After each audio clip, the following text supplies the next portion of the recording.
Hello again, this is Robert Schein, Managing Director and Partner of Blanke Schein Wealth Management. I want to make a special announcement that yesterday we had a little trouble getting our email to you out, our daily update. It's included in this email as well today, our daily broadcast. So do us a favor. I had a lot of great updates yesterday. Actually, they're playing out as I discussed yesterday that they would. So I don't want you to miss that episode, so I fully encourage you to pay attention to that one as well. And thanks for watching. Let's get down to what the markets are paying attention to, what's moving the markets today. Our first topic of the day is signs that we have a second wave of unemployment initial claims. You know, this morning's data wasn't too solid because we saw sort of a 9-week decline and then a sort of a pickup week over week this last week. So that's something where, we saw a huge surge up initially when we had the government shutdown. And then we had now a 9-week steady decline, which was significant. It was very impactful as it relates to the markets and showing that the economy is reopening. But as we get the closing down in fits and starts across the United States and some reopening pauses or even revisions, if you will, that's going to also then slow the business owner from actually rehiring. Therefore, that person is going to have to go back on unemployment claims. And think of all the small businesses across the United States that are being hurt, specifically here in California. I know of several, which is just tragic.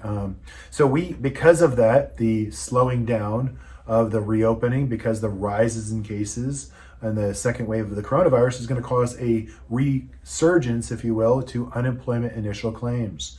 And that's just going to speak to Congress. Congress is now in session. They're in session for the next 10 days. As I said yesterday, and I still predict this going forward, that I firmly believe that we will see Congress sort of drag this out as long as they can and agree to disagree on the nightly news, say that they're making progress and tell everyone that they're working and committed to working together. But I think there's a lot of political agendas behind this on both sides of the aisle that's going to sort of say they're working together and then ultimately drag their feet and dig in. And that's what markets are down today as it relates to that.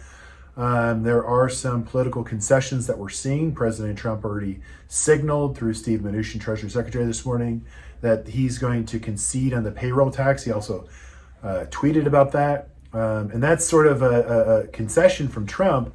And it's a tipping of the hand, as the way I see it, that he has to already make a deal sooner than later to get a deal done quicker.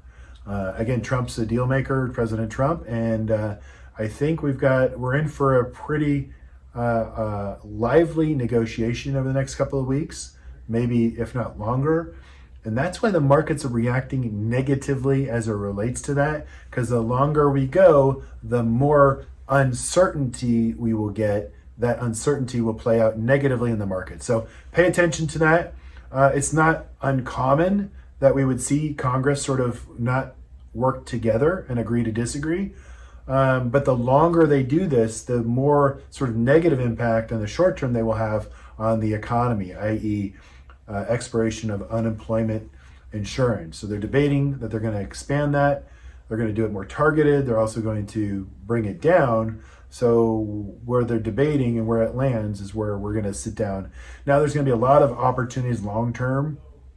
We do see the next 2-3 weeks as a buying opportunity for high quality long term investments. So we're not discouraged by this opportunity that's going to present. So we're going to see some negative headlines. We're going to see the markets be sort of like a 2-year-old tantrum and sort of asking for more stimulus, if you will, or they're on a sugar high, as I would call it. So, the child wants the candy in the candy store and mom's saying no. And that's essentially an analogy I can give you that it's going to play out. But ultimately, if the child has the tantrum that's large enough and loud enough, i.e. markets going down, the parents give in. In this case, it'll be Congress to a stimulus or extension of the CARES Act in some form. So that's sort of a round the way description of what we think and what we see the markets see, and what we believe will play out over the next few weeks. We'll see. Who knows?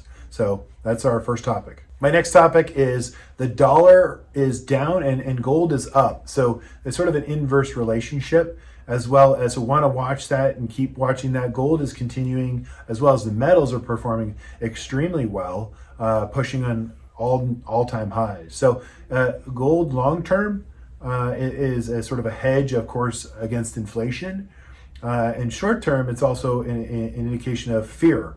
So we're having more uncertainty on the short term, as I just described, and we can see sort of that inflation gauge long term. And so we have all of that, plus the dollar is weakening on the short term. That helps the price of gold. So we have that on our dashboard. Continue to watch that.